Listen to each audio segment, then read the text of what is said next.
नमस्कार, स्वागत है आप सभी का यूट्यूब चैनल पर। तो देखिए फ्रेंड्स, मेरा टीआरई 2 जो एग्ज़ाम हुआ था बीपीएससी बिहार शिक्षक भर्ती का, उसमें चयन हो चुका है, जिसके कारण मुझे अभी समय नहीं मिल पाता है। बट फिर भी कोशिश करती हूँ कि आप लोगों के सामने एक वीडियो में प्रस्तुत करूँ। तो आज हम लोग उसी में सामाजिक विज्ञान के कुछ महत्वपूर्ण प्रश्न होंगे, लगभग 35 से 36 प्रश्न होंगे, जो कि बहुत ही यूज़फुल होंगे। तो चलिए आज हम लोग इन्हीं प्रश्नों को देखते हैं। चाहे आप सक्षमता परीक्षा दे रहे हो या बिहार शिक्षक भर्ती यानी किसी भी चीज़ की आप तैयारी कर रहे हो, तो उसमें इतिहास से रिलेटेड प्रश्न तो पूछता ही है, सामाजिक विज्ञान से। तो उन्हीं प्रश्नों को आज हम लोग देखने वाले हैं। और आप लोग मुझे ये ज़रूर कमेंट्स में करें कि आप लोगों को किस पब्लिकेशन का प्रैक्टिस मैं करवा दूँ। ठीक है, चलिए आगे बढ़ें। तो देखिए हमारा पहला प्रश्न है कि लिंगराज मंदिर कहाँ स्थित है। तो वो कहाँ स्थित है, तो वो है भुवनेश्वर में स्थित। चलिए दूसरा प्रश्न हमारा है कि तृतीय बौद्ध संगति किस स्थान पर आयोजित की गई थी। तो देखिए अगर बिहार का एग्जाम हो और बाबू कुंवर सिंह से या फिर बौद्ध धर्म या जैन धर्म से प्रश्न आए, ऐसा हो ही नहीं सकता है। तो इस पर पूरी वीडियो बनी हुई है जैन धर्म और बौद्ध धर्म के ऊपर, उसको आप लोग जरूर देख लीजिएगा। देखिए तृतीय बौद्ध संगति किस स्थान पर आयोजित की गई थी, तो पाटलिपुत्र में आयोजित की गई थी, यानी पटना में। उस समय शासक कौन था, तो अशोक शासक थे। ठीक है। किस मुगल शासक की पत्नी ने अपने पति के लिए मकबरा बनवाया था, तो वो बनवाई थी हुमायूं की बेगम जो थी हाजी बेगम, उन्होंने बनवाया था। अगला प्रश्न हमारा है कि तैमूरलिंग ने किस शासक के समय भारत पर आक्रमण किया था। तो तैमूरलिंग जो था वो किसके शासनकाल में, तो वो नसरुद्दीन तुगलक के शासनकाल में भारत पर आक्रमण किया था। इसकी व्याख्या देख लीजिए, क्योंकि यहाँ से और प्रश्न बन सकता है। देखिए तैमूरलंग का दिल्ली सल्तनत पर आक्रमण कब किया, 1398 में हुआ था। उस समय दिल्ली सल्तनत का शासक कौन था, तो नसरुद्दीन तुगलक था। तुगलक वंश के पतन के बाद खिज्र खां ने सैयद वंश की स्थापना की थी। ठीक है, तो यहाँ से ये भी प्रश्न आ गया ना कि तुगलक वंश के बाद किस वंश की स्थापना हुई, तो सैयद वंश की स्थापना हुई। किसने किया, तो खिज्र खां ने किया था। तो यहाँ से देखिए 3-4 प्रश्न हमारे निकल जाते हैं। इसलिए मैं बार बार ये सलाह देती हूँ कि जो व्याख्या किया हुआ है वहीं आप सबसे अधिक प्रैक्टिस सेट या कोई भी वन लाइनर क्वेश्चन का अगर लेते हैं तो व्याख्या किया हुआ ही लीजिए। महावीर ने अपना उपदेश किस भाषा में दिया है, तो वो दिए हैं प्राकृतिक भाषा में। किस भाषा में, प्राकृतिक भाषा में। निम्नलिखित में से कौन सा एक हड़प्पा कालीन बंदरगाह है, तो वो है लोथल। किस नदी के किनारा है, तो भोगवा नदी के किनारे स्थित है लोथल जो बंदरगाह है। अगला प्रश्न है निम्नलिखित में से किस ग्रंथ के अनुसार अशोक ने सबसे छोटे भाई को छोड़कर अपने 99 भाइयों की हत्या करने के बाद राजगद्दी यानी हड़प ली थी, यानी राजगद्दी पर बैठा था। तो दीप वंश को छोड़ करके, यहाँ पर बोल रहे हैं ना कि किस भाई को छोड़ करके, तो दीप वंश को छोड़ करके यानी 99 भाइयों की वो हत्या कर दिया था। मेगस्थनीज निम्न में से किस के राज दरबार में दूत बनकर आया था। देखिए मेगस्थनीज की बात हो रही है, तो किसके राज दरबार में आया था, तो वो आया था चंद्रगुप्त मौर्य के राज दरबार में। और इंडिका पुस्तक किसने लिखी है, तो वो मेगस्थनीज ने ही लिखा है। चलिए आगे बढ़ें। निम्नलिखित में से किस प्राचीन भारतीय पुस्तक का अनुवाद अबुल फजल ने आयार ए दानिश के नाम से किया है, तो वो किया है पंचतंत्र का। ठीक है, पंचतंत्र का अनुवाद किसने किया है, तो अबुल फजल ने किया है आयार ए दानिश के नाम से। नेक्स्ट प्रश्न, चंद्रगुप्त मौर्य ने सेल्यूकस निकेटर को कब हराया था, तो वो हराया था 305 ईस्वी में। इसका आंसर क्या हो गया, बी हो गया। अगला प्रश्न है किस प्रकार की भूमि को अपृहत कहा जाता था। तो देखिए बिना जोती हुई जंगली भूमि, सिंचित भूमि, घने जंगल वाली भूमि या फिर जोती हुई भूमि। तो किसको कहा जाता था, अपृहत यानी पड़ती। तो बिना जोती हुई जंगली भूमि को क्या कहा जाता था, अपृहत कहा जाता था। इसकी व्याख्या देखिए, क्योंकि यहाँ से प्रश्न पूछा जा सकता है अन्य प्रकार से। देखिए गुप्त काल में आर्थिक उपयोगिता के आधार पर भूमि को 5 भागों में विभाजित किया गया था। ठीक है, गुप्त काल में आर्थिक उपयोगिता के आधार पर, यह भी ध्यान रखना है, तो 5 भागों में विभाजित किया गया था। देखिए गुप्त काल के अन्य भूमि वर्गीकरण इस प्रकार से हैं। क्षेत्र को क्या कहा जाता था, तो कृषि योग्य भूमि, खिला को बंजर भूमि कहा जाता था, वस्ती यानी वसना, देखिए वसित क्या हो गया, बसने योग्य भूमि यानी रहने योग्य भूमि को क्या कहा जाता था, वसित कहा जाता था। सराह किसको कहा जाता था, तो चारागाह को सराह कहा जाता था। और क्षेत्र क्या होता था, तो जो कृषि करने योग्य भूमि होती थी उसको क्षेत्र कहा जाता है। तो इस प्रकार से ये आप लोगों को याद रखना होगा। अगला प्रश्न है खेड़ा का युद्ध किनके बीच हुआ था, तो वो हुआ था साहू और ताराबाई के बीच। अगर पूछ लेता है कि कब हुआ था, तो 1707 ईस्वी में हुआ था खेड़ा का युद्ध। अगला प्रश्न है सिक्किम का भारत में विलय किसने किया था, तो वो किया था लॉर्ड डलहौजी ने किया था। अगला प्रश्न है मुगल बादशाह बहादुर शाह द्वितीय का सेनापति कौन था जिसने 1857 के विद्रोह का नेतृत्व किया था, तो वो था बख्त खां। कौन था, बख्त खान था। किसका, तो मुगल शाह यानी बहादुर शाह जो द्वितीय था उसका सेनापति था। क्योंकि ये जो बहादुर शाह थे वो बहुत बुजुर्ग थे, तो सारा कार्यभार कौन करता था, तो बख्त खां ही करता था। अगला प्रश्न है यंग बंगाल आंदोलन के संस्थापक थे, तो यंग बंगाल आंदोलन के संस्थापक कौन थे, तो हेनरी विवियन डेरोजियो थे। ठीक है, यह कब आंदोलन हुआ था, तो यह हुआ था 1828। रंजीत सिंह एवं किस अंग्रेज अधिकारी के मध्य 1809 ईस्वी में अमृतसर की संधि हुई थी? देखिए किस अंग्रेज अधिकारी पूछ रहा है, तो वो हुआ था चार्ल्स मेटकॉफ के बीच।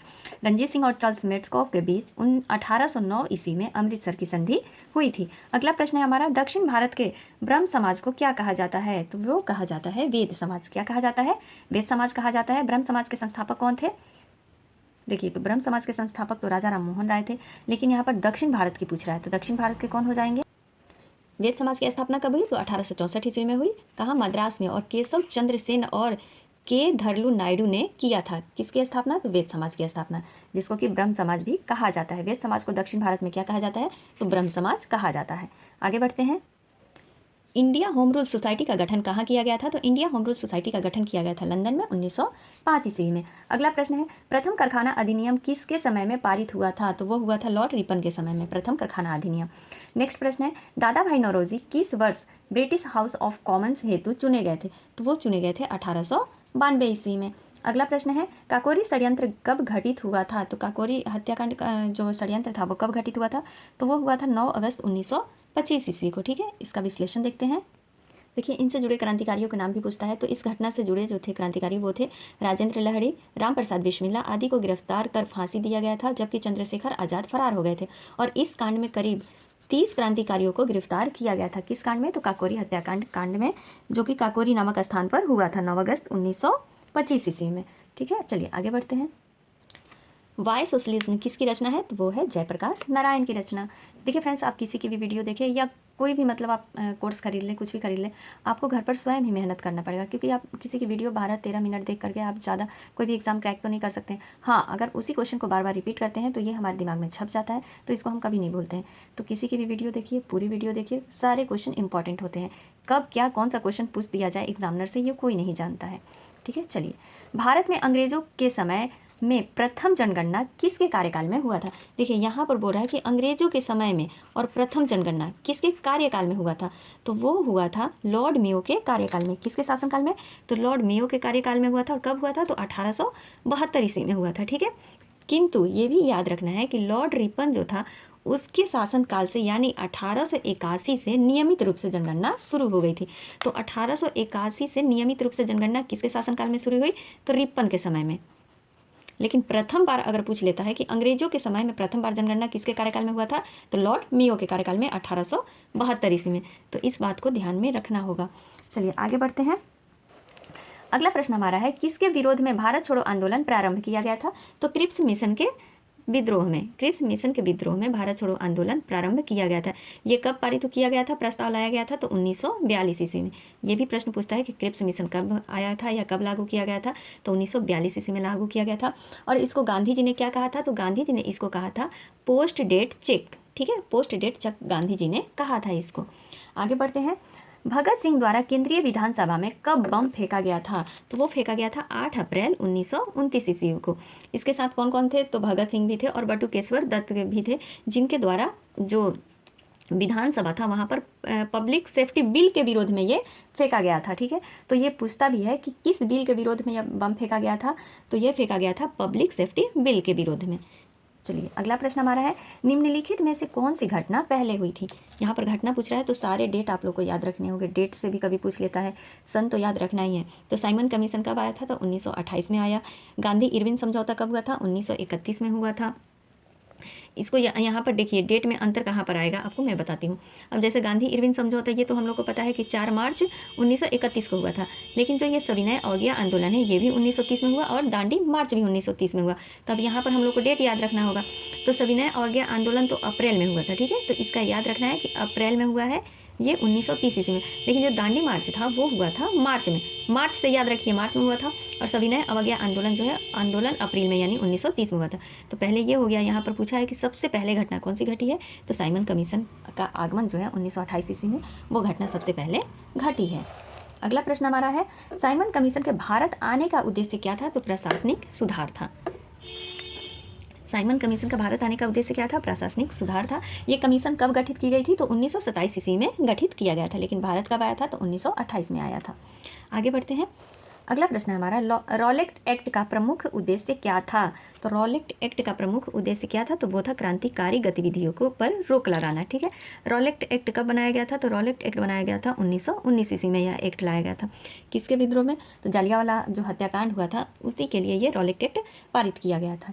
तो इसका आंसर हमारा क्या हो जाएगा कि क्रांतिकारी गतिविधियों को रोकने के लिए किया गया था। अगला प्रश्न है, बंगाल विभाजन को रद्द किस समिति की अनुशंसा पर की गई थी? देखिए समिति पूछता है ना, तो अरुंडेल समिति की अनुशंसा पर किया गया था। क्या? तो बंगाल विभाजन को रद्द किया गया था। 12 दिसंबर 1911 को इसे रद्द कर दिया गया था। तो डेट भी याद रख लीजिए, 12 दिसंबर 1911 को रद्द किया गया था अरुंडेल समिति के अनुशंसा पर। अगला प्रश्न है, मुस्लिम लीग की स्थापना कब हुई थी? तो वो तो पता ही होगा कि मुस्लिम लीग की स्थापना जो है 1906 ईस्वी में हुई थी। इसको थोड़ा देख लीजिए। देखिए, ढाका के नवाब जो सलीमुल्ला खां एवं आगा खां के प्रयासों से 1906 में ढाका में मुस्लिम लीग का गठन हुआ था। मुस्लिम लीग का प्रथम अधिवेशन 1907 में कहाँ हुआ था? तो कराची में हुआ था। तो ये पूछ सकता है जिसकी अध्यक्षता किसने की थी? तो आगा खां ने की थी। ठीक है, गठन हुआ था 1906 में और प्रथम जो अधिवेशन हुआ था यानी बैठक हुआ था वो हुआ था 1907 में कराची में हुआ था, जिसकी अध्यक्षता किसने की थी? तो आगा खां ने किया था। अगला प्रश्न है, अखिल भारतीय अस्पृश्यता विरोधी लीग की स्थापना किसने की थी? तो अस्पृश्यता विरोधी लीग की स्थापना महात्मा गांधी ने किया था। इसका आंसर क्या हो गया हमारा? सी हो गया। नेक्स्ट प्रश्न है, भारत में पहली बार आयकर कब लगाया गया था? तो 1860 ईस्वी में लगाया गया था भारत में पहली बार आयकर, और यह विल्सन के द्वारा लगाया गया था और पहली बार बजट भी पेश किया गया था 1860 ईस्वी में। अगला प्रश्न है, जिया तरंग आंदोलन का संबंध किस राज्य से है? तो वो है मणिपुर से। इसको थोड़ा सा देख लेते हैं। मणिपुर में नागा जनजातियों की महिलाओं द्वारा जिया तरंग आंदोलन का नेतृत्व किया गया था। तो किसके द्वारा? नागा जनजातियों की महिलाओं के द्वारा यह किया गया था। यह आंदोलन सविनय अवज्ञा आंदोलन के दौरान घटित हुई थी। इस आंदोलन से नारी गैंदुल्ली जुड़ी हुई थी, जिन्हें वर्ष 1937 में जवाहरलाल नेहरू द्वारा रानी की उपाधि प्रदान की गई थी। जवाहरलाल नेहरू द्वारा इन्हें पहाड़ों की बेटी कहकर भी संबोधित किया जाता था। जो ये आंदोलन की थी, नागा जनजाति की जो महिलाएं थी, इनको जवाहरलाल नेहरू के द्वारा क्या कहा जाता था? तो पहाड़ों की बेटी कह करके संबोधित किया जाता था। तो इसका आंसर हमारा हो जाएगा मणिपुर। अगला प्रश्न है, भारत छोड़ो आंदोलन के दौरान जवाहरलाल नेहरू को किस जेल में कैद करके रखा गया था? तो अल्मोड़ा के जेल में कैद करके रखा गया था। किसको? जवाहरलाल नेहरू को रखा गया था।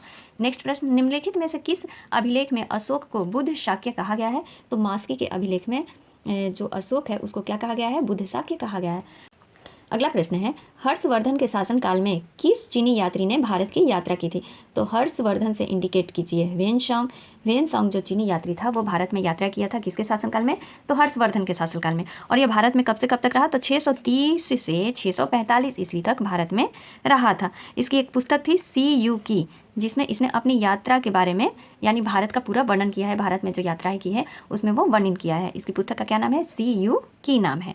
तो ये फ्रेंड्स हमारा तो आज के लिए बस इतना ही। ये थे 36 प्रश्न जो कि बहुत ही महत्वपूर्ण थे। मिलते हैं अगले वीडियो में, तब तक के लिए आप सभी का धन्यवाद। Thank you.